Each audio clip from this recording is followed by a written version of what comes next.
A woman hurt and alone was thrown out of a car and left in the rain, until a millionaire scarred by loss pulled over and helped her out.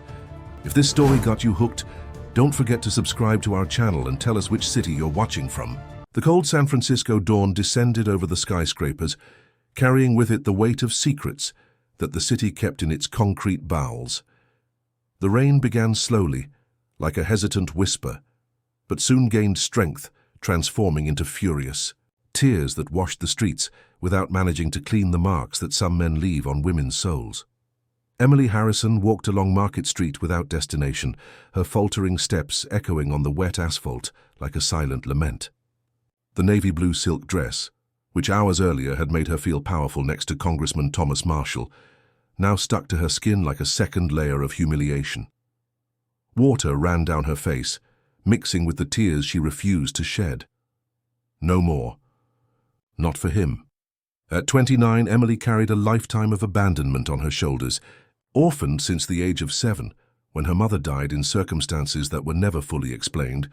She grew up jumping from house to house, from temporary family to temporary family, learning early on that love was a bargaining chip and that she always lost in the negotiation. When she met Thomas 2 years earlier, she believed she had found not just a man, but an opportunity to belong somewhere, to have a surname that meant something beyond abandonment. What a pathetic illusion. It had been. The last argument still echoed in her ears like a painful echo. She had said no. A simple word, but one that to a man like Thomas sounded like betrayal. No to the arranged marriage he planned with the daughter of an influential businessman. No to being just a discreet mistress while he built his political career on lies and empty promises. No to pretending not to see the other women, younger, more vulnerable, that he collected like trophies in his office.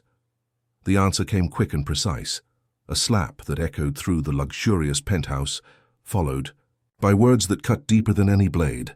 You are nothing without me. Never were and never will be. He threw her out of the car in the rain as if discarding a broken object that no longer deserved his attention. Emily stopped under a streetlight, watching the drops falling with the same persistence with which she had tried to build a life beside a man who saw in her only an extension of his own ego. The bruise on her face throbbed, but it was the pain in her chest that really suffocated her. It wasn't the first time he had raised his hand to her, but it would definitely be the last. Across the street, protected by a black umbrella, a man was watching her. His gaze was intense, calculating, as if he were evaluating not just what he saw but also what might be coming. He had been following her for 3 blocks since he saw her stumble out of Thomas's car. There was something about that woman that awakened in him a sensation he hadn't felt in years, the urgent need to act. Michael Blackwood was not a man of impulses. At 42, he had built a real estate empire on the foundations of cold, calculated decisions, never allowing emotions to interfere with his business or his personal life. But that dawn, watching Emily stumble in her own pain, something inside him broke. Perhaps it was the memory of another woman he couldn't save. Perhaps it was just the perception that some wounds were too familiar to be ignored. Without hesitation, he crossed the street with firm steps, closed his umbrella, and got into his black Audi. The engine purred softly as he approached Emily, who remained standing in the rain like a statue of pain and defiance. "Get in the car," he said, lowering the window just enough for her to hear his deep, controlled voice. It wasn't a request. It was a statement, spoken with the authority of someone accustomed to being obeyed. Emily raised her eyes, meeting his grey gaze. For a moment, time seemed suspended between them, as if the universe were deciding what would be the next move in that dangerous game of fate. Emily hesitated for just an instant. There was something in that man's voice that made her stop trembling, not from cold but from fear. It wasn't Thomas's brute authority, which commanded through intimidation. It was different, a silent strength that seemed capable of protecting instead of destroying. She opened the door and slid onto the leather seat, immediately feeling the contrast between the warmth of the car's interior and the cold that had infiltrated her bones. The silence between them was dense, laden with unasked questions and answers that neither was ready to give. Michael drove through the deserted streets of San Francisco without saying a word. His hands on the wheel were firm, precise, and Emily found herself observing the details: the long fingers, the well-manicured nails, the discreet but obviously expensive watch. Everything about him exuded control and power, but there was something in his eyes that she had captured in that brief moment under the rain. A shadow of pain that she recognized because she carried it, too. The duplex apartment in Pacific Heights was an extension of his personality. Minimalist, elegant but cold.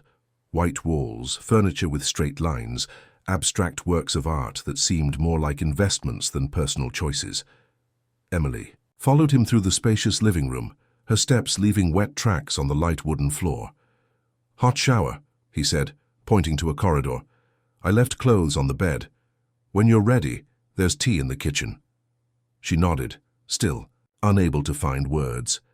She didn't understand why he had helped her, didn't understand why he wasn't asking questions, didn't understand why his eyes observed her with an intensity that made her feel simultaneously exposed and protected. The bathroom was a sanctuary of marble and glass. Emily undressed slowly, avoiding looking in the mirror. She didn't want to see the marks Thomas had left, didn't want to remember his hands on her skin. The hot water fell on her like a blessing, washing away not only the rain and dried blood, but also his smell, the sensation of his cutting words, the memory of his violence. When she finally came out of the shower, she found a soft cotton men's pajama and a robe on the bed. The clothes smelled like him, a discreet woody perfume that gave her a strange sense of security. She got dressed and went down to the kitchen, where she found him preparing tea. Michael had changed out of his wetsuit into a black t-shirt and jeans. Without the formal armor, he seemed more human, more accessible, but no less dangerous. There was a dark magnetism about him that both attracted and frightened her at the same time. "Chamomile," he said, offering her a steaming cup. "Helps you sleep." "Why did you do this?" Emily finally asked, her voice still hoarse from the tears she had held back. "Why did you bring me to your home?" Michael leaned against the kitchen counter, studying her with those gray eyes that seemed to see through her soul. "Because I recognize someone who's drowning," he answered simply. The answer caught her off guard. She expected polite lies, perhaps some insinuation about what he expected in return for his hospitality. But there was a raw honesty in his words that made her lower her guard. "You don't know me," she said, holding the cup as if it were an anchor. "No," he agreed, "but I know the look of someone who has lost hope. And I know that sometimes a stranger can be safer than anyone familiar." Emily felt her eyes burning again. It had been years since anyone had spoken to her that way, without judgment, without apparent ulterior motives, just with an understanding that came from a place of shared pain. "You can stay as long as you need," Michael continued. "The guest room is yours. I don't ask questions you don't want to answer." She nodded, unable to speak. They went up the stairs in silence, and when he left her at the door of the room, their fingers touched briefly as he passed the key. It was a quick contact, almost accidental, but it sent an electric current through her arm. "Michael," she said when he was already walking away. He stopped, turning to face her. "Thank you." He just nodded and disappeared down the hall, leaving her alone with thoughts that refused to quiet down. Emily lay down on the soft bed, pulling the sheets up to her chin, but sleep didn't come easily. Instead, she found herself thinking about the man on the other side of the wall, wondering what ghosts he carried, and why he had chosen to save a stranger in the rainy dawn. Emily woke up 36 hours later, disoriented and with her body aching as if she had fought a silent war against her own demons. The light filtered through the curtains, indicated it was late afternoon, and it took her a few minutes to remember where she was. Michael's apartment. The stranger who had picked her up from the rain like an abandoned cat. She went downstairs barefoot, following the aroma of coffee coming from the kitchen. Michael was sitting at the table, laptop open, phone glued to his ear, speaking in a low, controlled tone about rescinded contracts and impatient investors. When he saw her, he abruptly ended the call. "How do you feel?" he asked, closing the laptop with a precise movement. "Like I've been run over by a truck," Emily replied, trying to smile but managing only a grimace. "Did I sleep for a long time?" "Long enough," he said, getting up to serve coffee. "Your body needed to recover." from the trauma. The word hung in the air between them. Trauma, as if it were something clinical, treatable, and not the emotional mess she felt corroding inside. Emily accepted the cup, noticing how he avoided touching her fingers this time, as if he had also noticed the electricity of that first contact. "I need to leave," she said after a few sips. "I've already abused your hospitality." "To where?" Michael asked, and there was something sharp in his voice that made her stop. "I have an apartment my own." Life. Lie. The apartment was Thomas's, as was almost everything in her life for the past 2 years. He had made sure she depended completely on him. Michael studied her for a long moment, those grey eyes seeming to read all the lies she was trying to keep up. "You're afraid of him," he finally said. "It wasn't a question." Emily felt her chest tighten. "I don't know what you're talking about." "Thomas Marshall," Michael said with a calmness that made her freeze. "Congressman, Public Works Committee, married with 3 children and a collection of mistresses, he treats as personal property." Emily's blood stopped circulating. "How do you—" "I know a lot about many people in this city," he interrupted. "Especially about those who build empires on the bones of others." There was something in his voice, a bitterness that went beyond casual knowledge. Emily realized there were layers to this man that she had not even begun to unravel. "He'll look for me," she said, her voice coming out weaker than she intended. "Let him look," Michael replied, and for the first time she saw a smile on his lips. It was a dangerous smile that didn't reach his eyes. Some men need to learn that there are consequences for their actions. Over the following days, Emily discovered that living with Michael was like learning to dance a silent choreography. He left early for work, returned late, always polite but distant. He left coffee prepared, food in the refrigerator, books on the center table. He never asked about her past, never pressed for explanations, but she felt his looks, intense and investigative, as if he were trying to decipher a complex puzzle. It was on the 3rd night that Emily discovered Michael didn't sleep.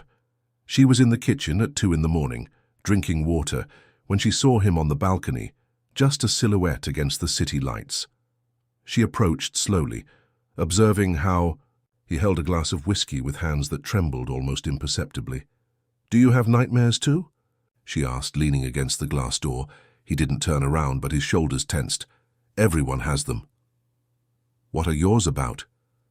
Michael turned then, and she saw something in his eyes that made her take a step back. Pain, anger, guilt. A toxic mixture that she recognized because she saw it in the mirror every day. "About a woman who died because I wasn't fast enough to save her," he said, his voice as sharp as broken glass. Emily felt the air escape from her lungs. "Michael, you remind me of her," he continued, ignoring the attempt at interruption. "The way you look around as if you're always looking for an exit. The way you tremble when you think no one is watching. The way you shrink when someone raises their voice." Each word was a precise needle. Emily crossed her arms over her chest, trying to protect herself from the painful precision of his observation. "Who was she?" she asked, though she wasn't sure if she wanted to know the answer. "My responsibility," said Michael, turning his face to the city again. "And my greatest failure." They remained in silence for long minutes, 2 strangers united by the pain they carried like invisible scars. Emily was the first to speak. "I was pregnant once," she said, surprising herself, "with the confession. I lost the baby after he pushed me down the stairs. He said it was an accident, that I tripped, but I saw it in his eyes. He knew exactly what he was doing." Michael closed his eyes, the muscles of his jaw contracting. When he opened them again, there was something different in them, a decision being made. "He will never touch you again," he said, and there was a deadly promise in his words that made Emily tremble for completely different reasons. The following days brought a dangerous intimacy between them. Emily began to observe Michael's habits with the attention of someone learning to decipher a complex code. He drank his coffee without sugar, read 3 different newspapers every morning, and always left an extra cup prepared for her. He worked late, but never failed to ask how her day had been. Small gestures that created a strangely comfortable domestic routine, but it was in the unplanned moments that something more intense blossomed between them, when their hands touched while passing the salt during dinner, when he found her in his library, bent over a book, and stood at the door just watching, when she surprised him looking out the window with that lost expression, and he turned as if he had been caught in the act. Emily discovered that Michael was a man of fascinating contradictions. He could be brutally direct in business, she heard. His calls through the walls, but with her he was careful, almost delicate. He commanded a real estate empire that shaped the face of San Francisco, but seemed genuinely interested in her opinion on the books she read or the films they watched, together on rainy nights. It was during one of those nights that Emily found his mother's diary on a high shelf in the library. The yellowed pages told the story of Eleanor Blackwood, a woman who had lived between the weight of social appearances and secrets she had taken to the grave. As she flipped through the pages, a name jumped out at her like a punch to the stomach: Diana Harrison, her mother. Her hands trembled as she read about sweet Diana, who took care of the house with such care, and about the terrible accident that took her from us so early.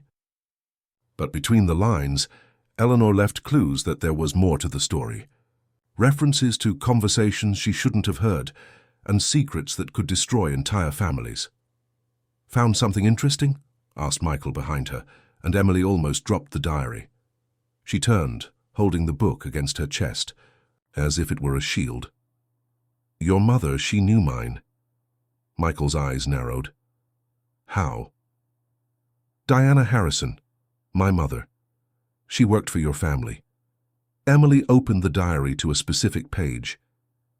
"It's all here. She took care of your house when you were a teenager." Michael took the diary with hands that trembled almost imperceptibly. He read in silence, and Emily saw the exact moment when the pieces fit together in his mind. His face hardened, the muscles in his jaw contracting. "The orphanage," he said. Finally, his voice a mixture of horror and understanding. "Jesus Christ, Emily, St. Vincent's orphanage. You know about the orphanage?" she asked, but from his expression she already knew the answer would be devastating. "I financed the demolition," said Michael, the words coming out as if each were a dead weight. 15 years ago, urban revitalization project. We tore down dozens of irregular buildings to construct a shopping mall." Emily felt the world spin around her. I lived there from 7 to 14 years old." "My God," murmured Michael, running his hands through his hair. "Emily, You destroyed my home," she said, her voice growing in volume, "and pain. You literally erased the only place where I had any stability in life. I didn't know if I had known." "Known what?" exploded Emily. "That there were children living there, that we had nowhere to go, that the social worker was paid to pretend she didn't see." Michael tried to approach, but she backed away. "Emily, please." "That's why you brought me home," she said, understanding arriving like a cold wave. "It wasn't kindness, it was guilt. You saved me to feel better about having destroyed my life 15 years ago." "No," said Michael, his voice firm, despite the pain in his eyes. "I brought you home because I couldn't leave you in that rain. The guilt came later." But Emily wasn't listening anymore. She was seeing connections where before there had been only painful coincidences. Her mother's mysterious death, the orphanage that disappeared overnight, the man who now sheltered her being the same one who had taken away her only refuge. "I need to leave here," she said, heading for the door. "Emily, wait." "No," she said, turning with eyes that shone with unshed tears. "I can't stay here. I can't be with you knowing this." "Where will you go?" The question stopped her at the door. Where would she go indeed? She had no real friends, family, money of her own. Thomas had made sure to isolate her completely, and now she discovered that the only man who had shown genuine kindness in years was connected to her pain in a way that made any future between them impossible.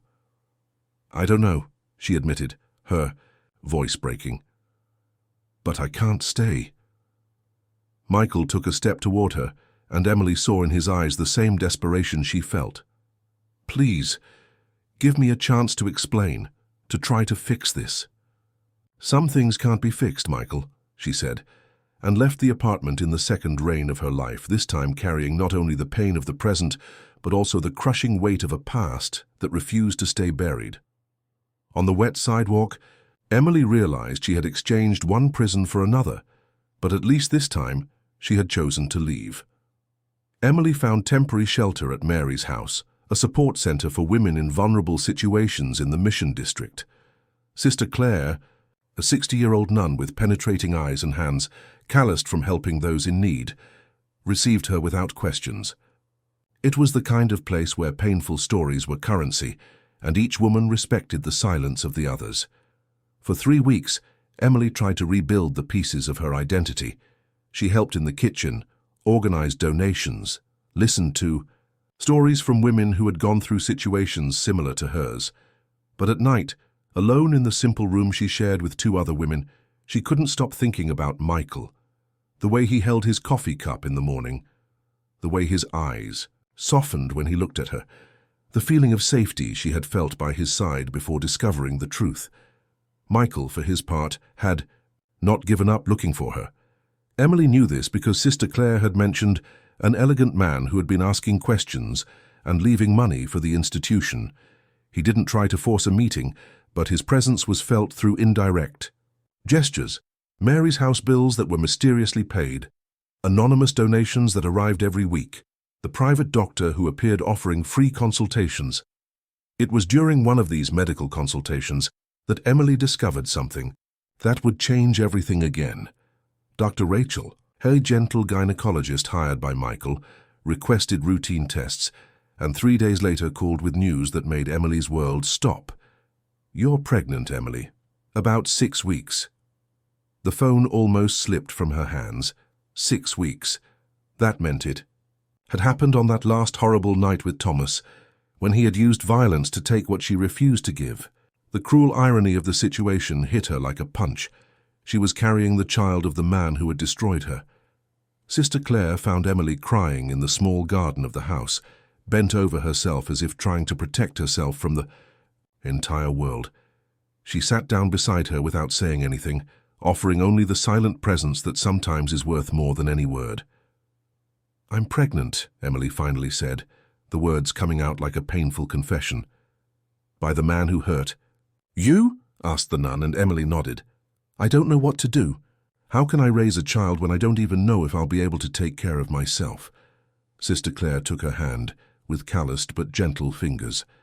"My child, sometimes God gives us the most difficult challenges when He knows we are capable of transforming them into blessings. This child is not responsible for the sins of the father." While Emily struggled with her new reality, Michael faced his own demons. The discovery about the connection between their families had opened wounds he thought were healed. He dove into the old company archives, looking for every document related to the demolition project of St. Vincent's orphanage. What he found was worse than he had imagined. It hadn't been just greed that motivated the project. It had been a deliberate operation to erase evidence. His father, dead for 10 years now, had made deals with corrupt politicians to demolish buildings that housed poor families and evidence of crimes that could compromise powerful people.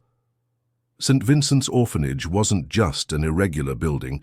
It was the place where several children who could testify against influential men were hidden. Diana Harrison, Emily's mother, had discovered part of the truth. That's why she had died. Not in an accident, but murdered to protect secrets that could bring down entire political careers. Among the names in the documents Michael found, one jumped out at him: Thomas Marshall, then an ambitious young lawyer who did the dirty work for more powerful men. The final piece of the puzzle fit when Michael realized that Thomas hadn't met Emily by chance. He knew who she was from the beginning, the daughter of the woman who had died to protect his secrets. Approaching her, controlling her, isolating her. It was all part of a plan to ensure she never discovered the truth about her mother's death. Michael felt a cold anger take hold of him. It wasn't just about Emily anymore. It was about justice. It was about the fact that men like Thomas built empires on the bodies of innocent people, and no one ever made them pay the price. That night, he made a decision that would change everything. He picked up the phone and dialed a number he hadn't called in years. "Marcus, it's me, Michael. I need you to find a woman for me, Emily Harrison, and I need you to be discreet." "Problems?" asked Marcus, a private investigator who had worked for the Blackwood family for decades. "No," said Michael, looking out the window at the city he had helped shape through so much blood and tears. "Solutions." Meanwhile, Emily was taking a shower in the communal bathroom at Mary's house, her hands instinctively moving to her still flat stomach. For the first time in weeks, she didn't just feel pain when she thought about the future. She felt fear, yes, but also a fierce determination. That child would be her chance to break the cycle of abandonment that had defined her entire life. What she didn't know was that outside, Thomas Marshall was parking a black car and observing the building with the eyes of a predator who had found his prey. Thomas waited 3 days watching Mary's house routine before making his move. He knew Emily well enough to know she would go out alone at some point. She always needed moments of solitude to process her emotions. It was on a Thursday afternoon, when she was walking to the nearby pharmacy to buy vitamins the doctor had recommended, that he approached her. "Hello, Emily," he said, stepping out from behind a parked van with the casualness of someone meeting an acquaintance on the street. Emily felt her blood freeze in her veins. Thomas was different, thinner with deep dark circles and a smile that didn't reach his eyes. There was something predatory about him that she hadn't noticed before, or perhaps hadn't wanted to see. "What do you want, Thomas?" she asked, looking around for an escape route. "To talk," he said, taking a step toward her. "About how you disappeared from my life without explanations, about how you made me look crazy, searching for you. How you threw me out in the rain," said Emily, trying to keep her voice steady. "Remember, after hitting me." Thomas laughed, a humorless sound that made her skin crawl. "I was nervous. Elections approaching, pressure from the party. You know how it is." He came closer, lowering his voice. "But now I'm here to get you, to give ourselves a second chance." "There is no second chance between us," said Emily, taking a step back. "Yes, there is," said Thomas, and his voice gained a coldness she knew well. "Especially now that I know about your new condition." The world stopped around Emily. "How do you—" "I have eyes everywhere in this city, darling, including in Dr. Rachel's office." His smile widened, showing teeth that seemed too sharp. "My child, what a wonderful surprise." "It's not yours," said Emily, the words coming out more like a desperate wish than a statement. "Oh, but it is.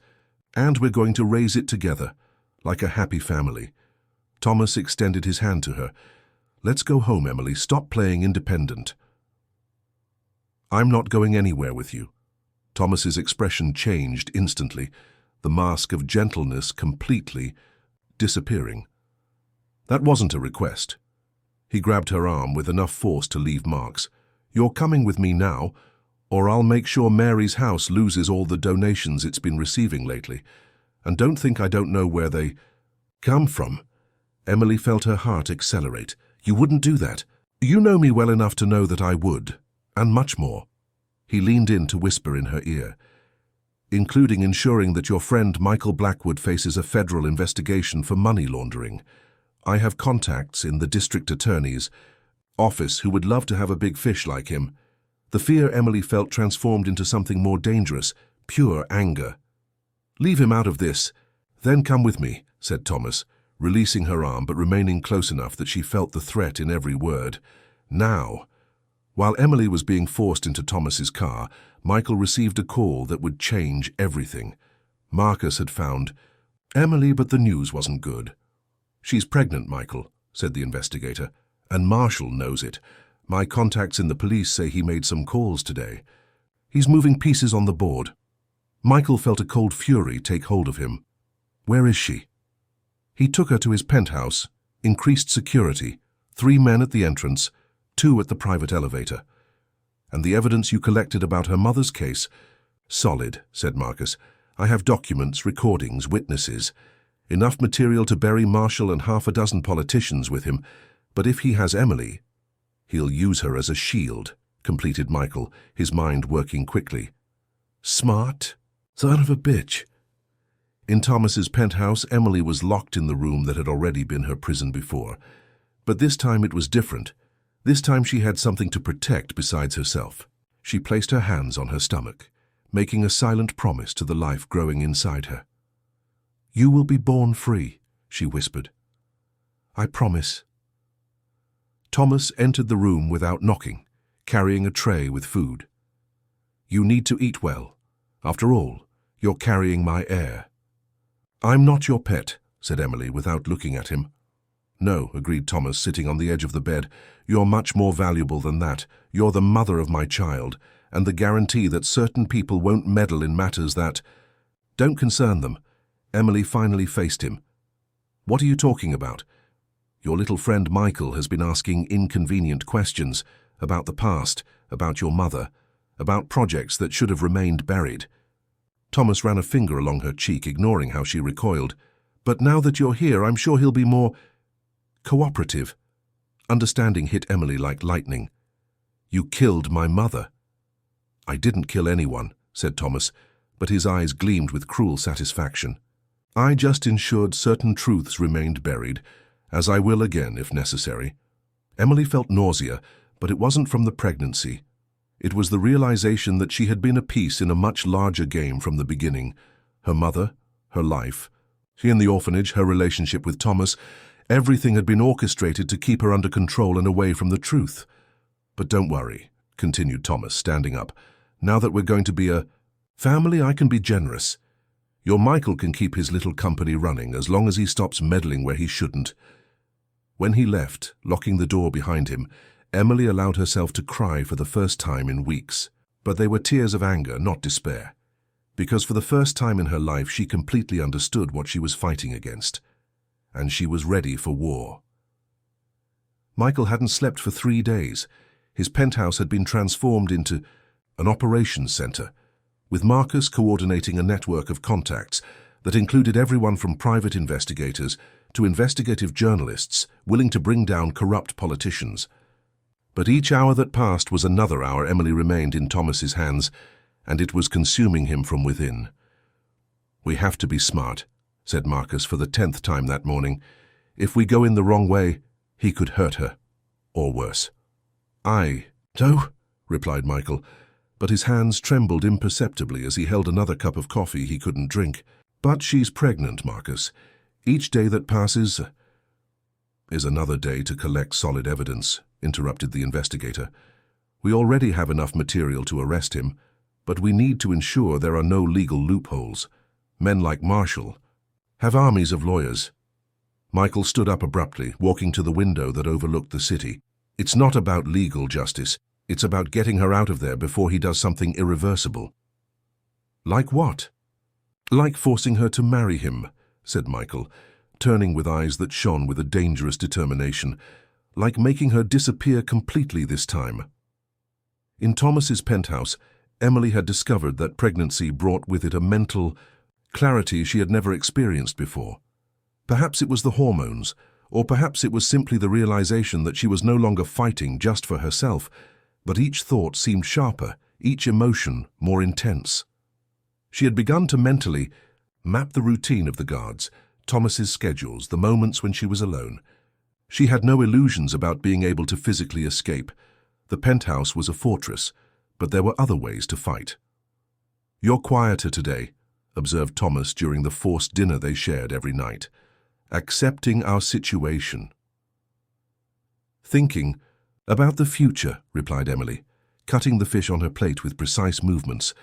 "About what's best for the baby." Thomas smiled, clearly satisfied. "I'm glad you're being rational.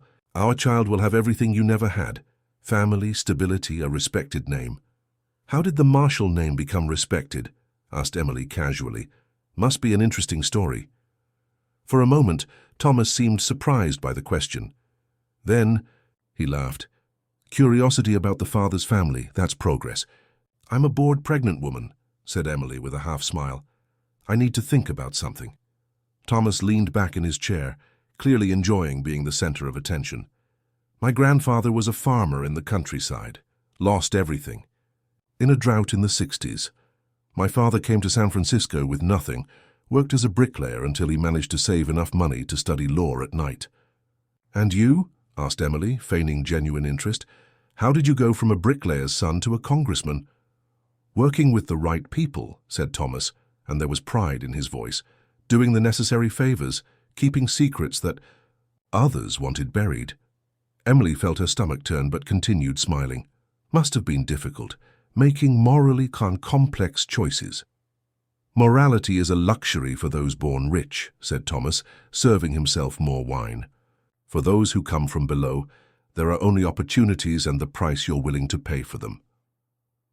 And what was your price? Thomas stared at her for a long moment, and Emily saw the exact moment when he realized the conversation had become dangerous. Why are you asking this? Because I want to understand the man with whom I'm going to raise a child, said Emily, maintaining a casual tone. I want to know what kind of stories I'll tell him about his father. You'll tell him that his father is a man who fights for what he wants, said Thomas, his voice hardening, and who protects his family from any threat. Even if that means eliminating the threats? Asked Emily, and now there was no longer any pretense that the question was innocent. Thomas rose slowly, his eyes fixed on her with an intensity that made Emily regret having pushed so hard. What do you know? I know that my mother discovered something she shouldn't have, said Emily, deciding she had gone too far to retreat. I know she died to protect secrets of powerful men, and I know you were involved. Your mother was a nosy domestic worker who didn't know her place, said Thomas, each word as cutting as glass. Just as you're doing now. She was my mother, said Emily, standing up as well. And you killed her. I didn't kill anyone, shouted Thomas, pounding his fist on the table. But I can start today if you don't stop with these ridiculous accusations. At that moment, Thomas's phone rang. He answered angrily, but his expression quickly changed as he listened. Emily saw fear appear in his eyes for the first time. What? He said on the call. When? What do you mean it leaked to the press? Emily felt a spark of hope light in her chest. Whatever it was making Thomas nervous. Control the situation, he said on the phone. And double the security here now.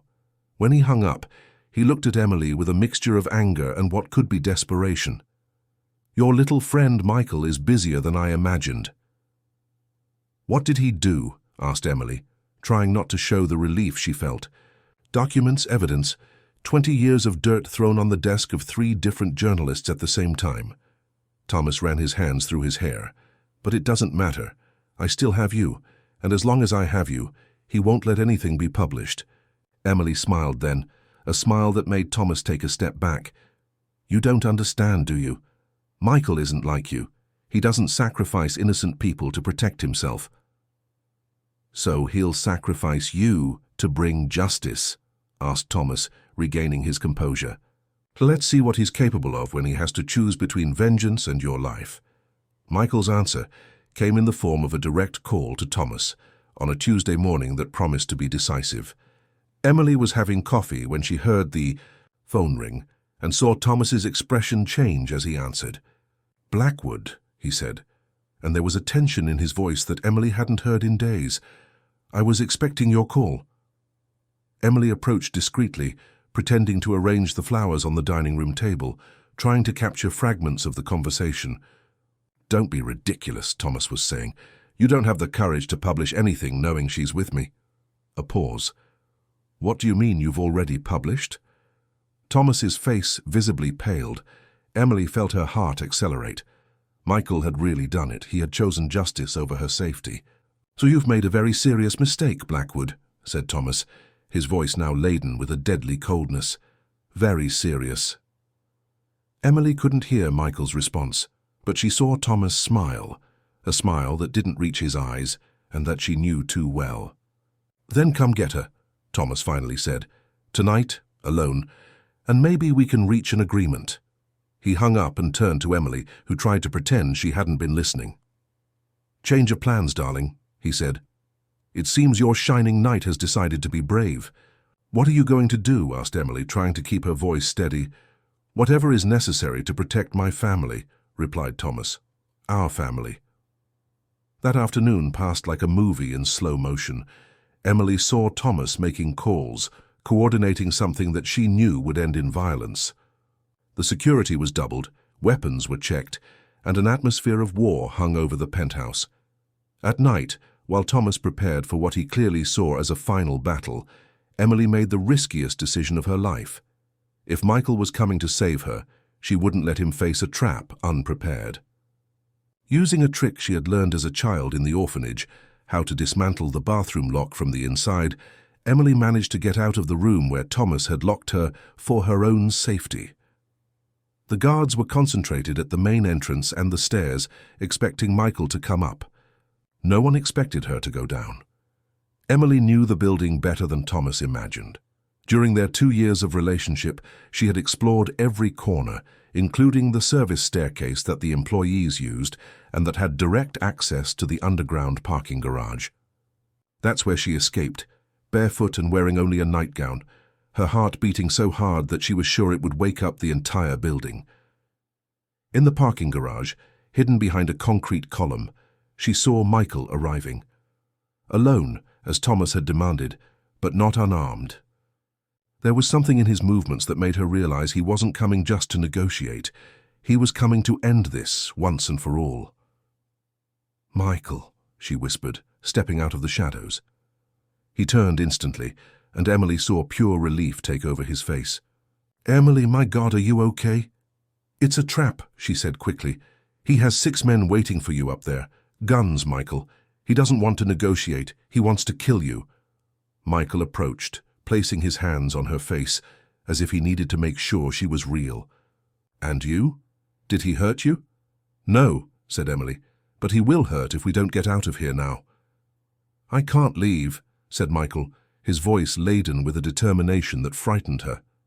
"Not without ending this. He killed your mother, Emily. He destroyed dozens of families. If I let him escape, now—" "He'll kill you," interrupted Emily, holding his face with both hands. "And then he'll kill me, and he'll kill our child." Michael stood still. "Our child?" "I'm pregnant," said Emily, the words coming out in a rush. 6 weeks. "It's his, Michael, it's Thomas's, but I don't want it to be. I want it to be ours. I want you to be this child's father. I want to build a family with you. I want—" Michael kissed her then, a desperate kiss that tasted of tears and promises. When they separated, she saw that something fundamental had changed in him. "Then let's go," he said. "Now. Today. Far away from here." "And the evidence? Justice?" "It's already in the right hands," said Michael. 3 different newspapers, district attorney, FBI. Marshall will fall with or without my presence here tonight. That's when they heard footsteps echoing on the service stairs. Thomas had realized Emily was no longer in the room. "This way," said Michael, pulling her toward a car she hadn't seen before, a common model, nothing that would draw attention. But they weren't fast enough. Thomas appeared at the entrance to the parking garage with 2 of his security guards, a gun in his hand and fury on his face. "Thought it would be that easy," he shouted, "that I'd let you leave here after destroying my life." Michael pushed, Emily behind a car, protecting her with his own body. "It's me you have a problem with, Marshall. Leave her out of this." "She's always been in the middle of this," said Thomas, approaching with the gun pointed. "Just like her mother, women who don't know their place." "Like your mother didn't know either?" said Emily, stepping out from behind Michael despite his attempt to stop her. "Is that why you hate independent women so much? Because your mother abandoned you when she discovered what kind of man you really were?" The shot echoed through the underground parking garage like thunder. Emily screamed. Michael screamed, but when the smoke cleared, it wasn't either of them who was on the ground bleeding. It was one of Thomas's security guards, hit by Marcus, who had arrived with reinforcements through the side entrance. In the chaos that followed, with police sirens approaching and Thomas being handcuffed, Emily and Michael embraced in the middle of the parking garage like 2 shipwreck survivors who had finally found solid ground. 3 months later, Emily woke up on a Sunday morning to the smell of coffee and sweet rolls coming from the kitchen. The house that Michael had bought in Napa Valley was a perfect refuge, far enough from San Francisco for them to breathe, but close enough for him to take care of business when necessary. It was a house of wood and glass, built among pine trees, with fireplaces that crackled during the cold mountain nights. She went downstairs barefoot, one hand instinctively resting on her stomach that was beginning to show signs of pregnancy. Michael was in the kitchen, hair messy, wearing only a t-shirt and pajama pants, concentrating on not burning the pancakes. "Good morning," she said, hugging him from behind and resting her face on his back. "Good morning, Mother," he replied, turning to kiss her. There was a tenderness in his eyes that still surprised her, as if he couldn't believe she was really there, safe, his. "How are you feeling today?" he asked, his hands automatically moving to her stomach. "Good," said Emily, and it was true. For the first time in years, perhaps for the first time in her life, she felt genuinely good. "The nausea is passing. I think the baby is getting used to life in the mountains." Michael smiled, that smile that completely transformed his face. "Our daughter," he said, as he did every morning. "Because I'm sure it's a girl." "Our son," Emily corrected, as she also did every morning. "Because I'm sure it's a boy." It was an affectionate discussion they had every day, but which hid a deeper truth. For both, the sex of the child didn't matter. What mattered was that they were a family now, built not on lies or convenience, but on a conscious choice to love each other despite and because of everything they had been through. Thomas's trial had ended the previous week. Convicted of murder, conspiracy, bribery, and a series of other crimes that the investigations revealed. 17 years in prison, without the right to a work release program. Emily had testified, telling her story with a strength that surprised even herself. When she left the courthouse, she felt as if a gigantic weight had been lifted from her shoulders. "The reports came out today," said Michael, showing her the tablet with the headlines of the main newspapers. "Operation Foundation. How a corruption scheme destroyed lives for 2 decades." Emily read for a few minutes, seeing names of politicians and businessmen she recognized, seeing photos of St. Vincent's orphanage before the demolition, even seeing a photo of her mother among the officially recognized victims. "Diana Harrison will be honored at the next city council session," Michael said softly, "as a symbol of the victims of the scheme." Emily felt her eyes burning, but they weren't tears of sadness. She would have liked that, to know that the truth finally came to light. "And you?" asked Michael. "How do you feel knowing it's over?" Emily thought about the question as they had coffee on the porch, watching the morning mist dissipating among the trees. How did she feel? Free, for the first time in her life, completely free. Free from Thomas's shadow, free from the lies about her mother's death, free from the fear that had defined much of her existence. "I feel like I can finally breathe," she said, "as if the last 29 years were just a prologue, and my real life is beginning now." Michael took her hand, intertwining their fingers. "Our real life," he corrected.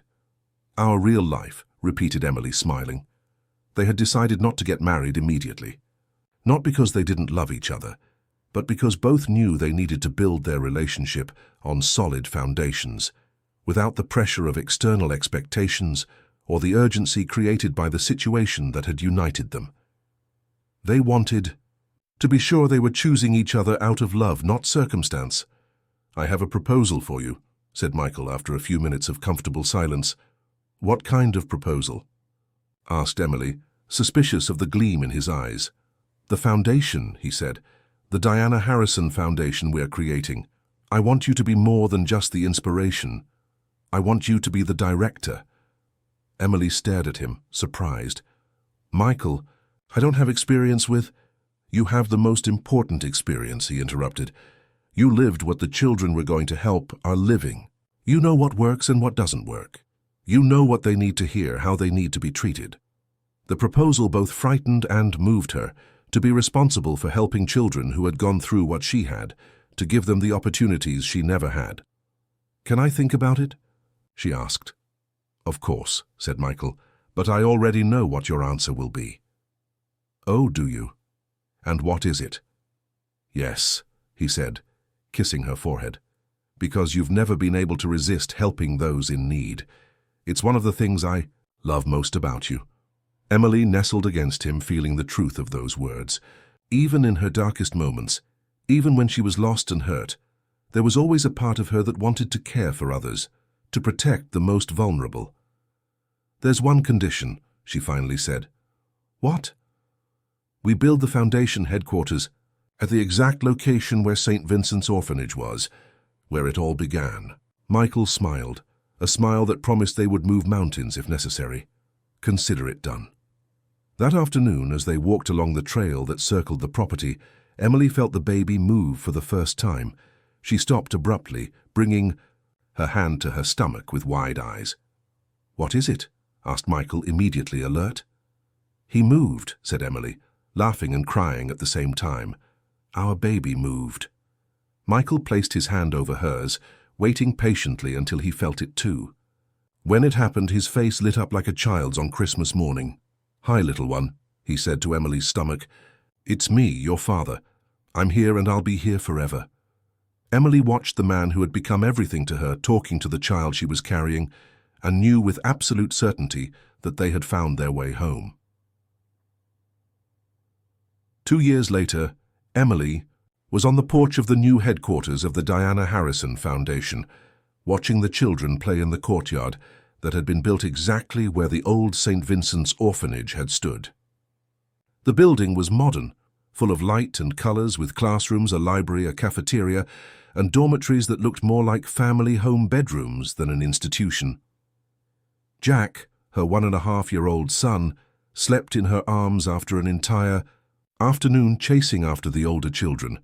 He had been born with his father's grey eyes and his mother's fierce determination, and already showed signs that he would be a force of nature when he grew up.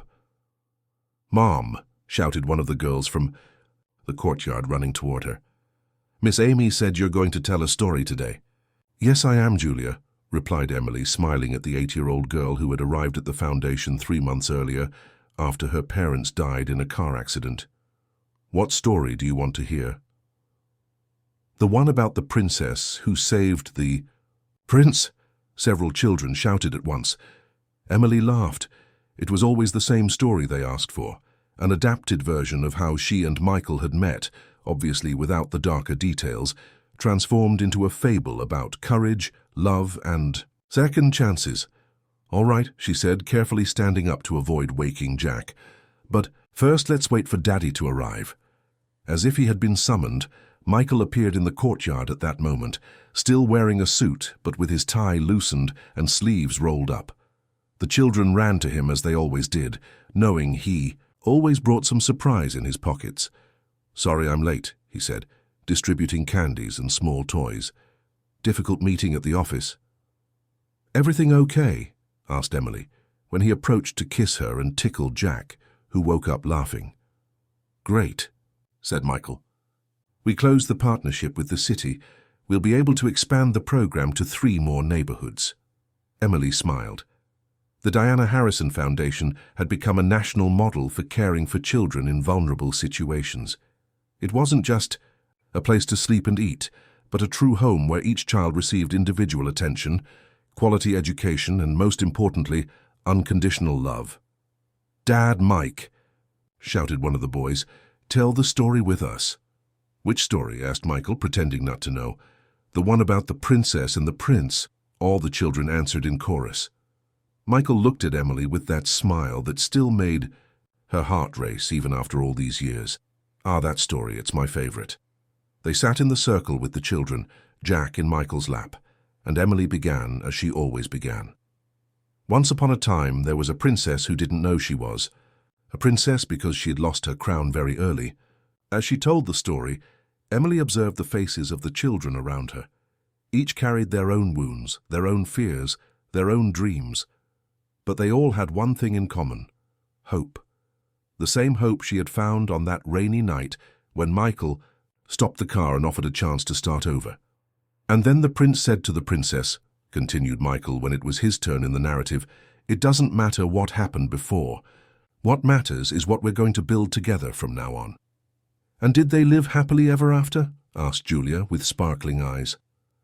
Emily and Michael looked at each other, and she saw in that look all the journey they had traveled together.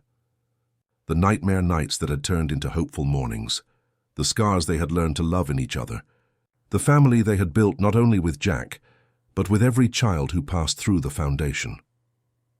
They lived happily, Emily finally said. Not forever, because no one knows what the future holds, but they lived happily every day they chose to live together. When the children went to dinner, Emily and Michael remained alone on the porch, Jack sleeping again in his father's arms. "You know what I thought today?" said Emily, watching the sunset between the buildings of San Francisco. "What?"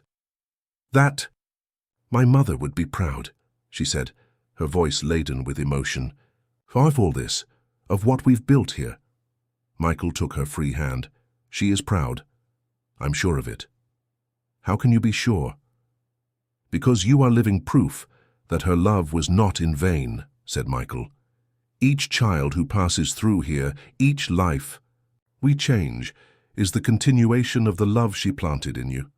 Emily felt her eyes burning, but they were tears of gratitude, not sadness. "I love you," she said, words she had learned to say without fear. "I love you too," replied Michael. "Both of you. All three of you," he corrected himself, placing his free hand on Emily's stomach where a new life was beginning to grow. "I haven't told anyone yet," said Emily, laughing. "How do you always know?" "Because you look even more beautiful when you're pregnant," said Michael. "And because you stopped drinking coffee a week ago." Emily laughed, resting her head on his shoulder. "Do you think it will be a girl this time?" "It doesn't matter," said Michael, kissing the top of her head. "We'll love them just the same." As this night fell over San Francisco, the family that had been born from pain and grown in love prepared for another chapter of their story. A story that had begun with a woman lost in the rain and a man who chose to stop. A story that proved that sometimes the most beautiful endings are born from the most difficult beginnings. And if someone asked Emily what had been the exact moment her life changed, she would say it was when she learned that being saved and saving someone can be the same thing. That true love isn't about finding someone perfect, but about choosing to be imperfect together with someone who is worth it. In the city that had hurt and healed them, Emily and Michael built not just a safe foundation, but a legacy that said every child deserves love, every woman deserves respect, and every person deserves a second chance to write their own story.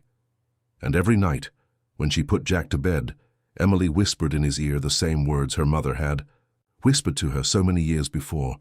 "You are loved, my son, never forget that." Because love, Emily had learned, is the only thing that multiplies when it is divided. And some loves are so strong that they echo